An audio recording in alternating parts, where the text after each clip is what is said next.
How much do you need to earn to make this worth it? That's the million-dollar question. Depending on your expenses, cost of living, and long-term goals, your answer will be unique to you. Whatever your number is, the formula to estimate your take-home pay remains the same: your total yearly revenue minus your expenses and taxes. Regardless of what you would like to make, leaving a full-time job to begin your own self-employed business is a risk. For risks like this, financial advisors suggest at least a 6-month nest egg to act as a safety net. In addition to that nest egg, having an exit strategy is also wise when making the leap. If you need to bail out in 1 year, where would you go? And where would you send your clients? With all this in mind, let's talk numbers. Starting your own business comes at a cost that varies based on where you live in the world and financial expenses unique to your industry. For the sake of keeping this discussion specific, we'll focus on US business owners. Be aware this may not be your situation in your country, so do your research to explore the financial restrictions and fees in your area. For US business owners, starting your own full-time business involves creating a business entity, most commonly a limited liability company, or LLC.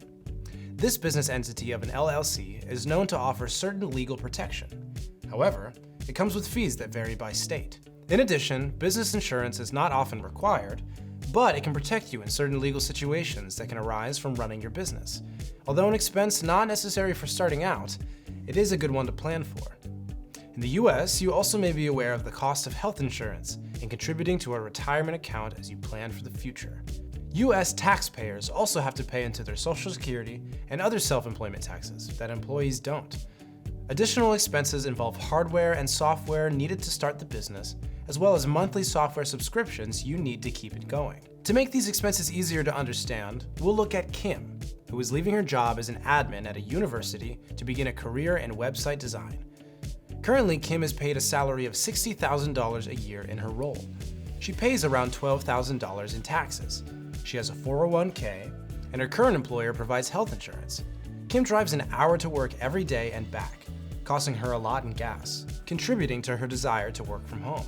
Good news for Kim, she has a 6-month nest egg and has an open invitation to return to her old job, so she is ready to jump full steam ahead into her new career. Sitting down in her plan, Kim evaluates how much she needs to make in her new business to match the same take-home pay from her current job. Business insurance will cost her $500. Healthcare will now cost her double what she was paying, and she will have a very high deductible. She plans to have a savings account for retirement, but needs to contribute an additional $100 than she's paying now to stay on target with her retirement goals. She will need to pay fees to register her LLC with her state, along with additional local fees totaling $400.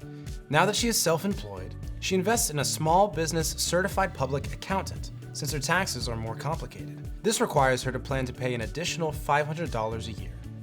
Kim discovers through conversations with her CPA that she will need to pay an additional 7.65% in self-employment tax to the federal government if she ends up with the same income of $60,000. On the business end, although Kim has a personal computer she will use for business, she now has subscriptions she will have to pay herself, rather than what she was using at work for her side hustle: design software, invoicing and accounting software, email and cloud storage, and other vital tools for her business. Her subscriptions will come out to $300 a month. All in all, not accounting for startup costs, Kim will be looking to have business expenses and taxes totaling more than $22,000 a year. Kim realizes she will need to make more than $60,000 if she wants to keep her weekly salary the same.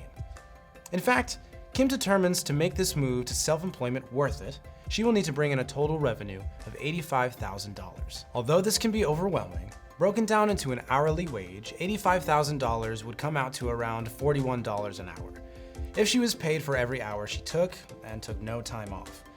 Kim knows she's not going to have 100% paid time.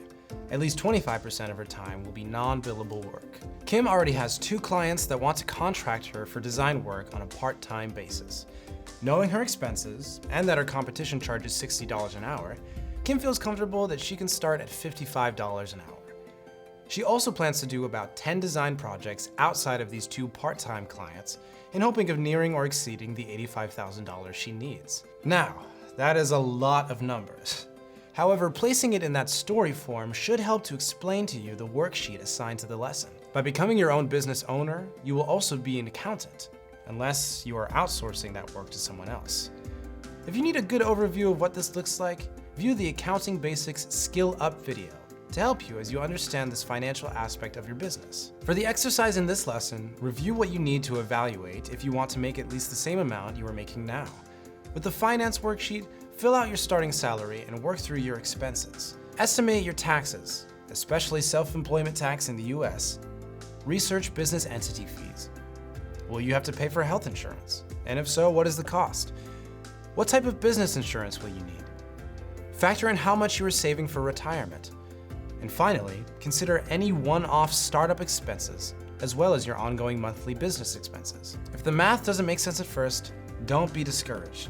This is one key strategy that will be instrumental in you jumping in: recurring revenue. In your side hustle business, work to create recurring revenue with clients you have already worked with.